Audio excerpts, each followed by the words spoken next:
শুভ দুপুর বন্ধুরা, কেমন আছো সবাই? আশা করি সবাই ভীষণ ভালো আছো, আমরাও ভালো আছি। এ দেখো ভাত বেড়ে নিয়েছি, দুজনে ভাত বেড়ে নিয়েছি, সঙ্গে ভেন্ডি ভাজা নিয়েছি, আমি ওকেও ভেন্ডি ভাজা দিয়েছি।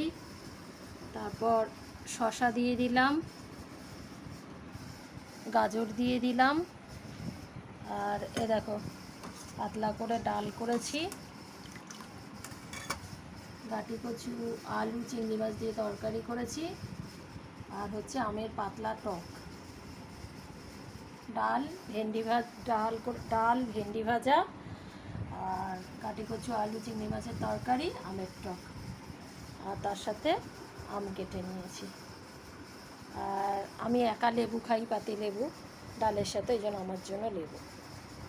তো ঠিক আছে, চলো বন্ধুরা এখন খেয়ে নিই, তোমরাও খেয়ে নাও, আবার পরে দেখা হবে। এখনকার মতন টাটা।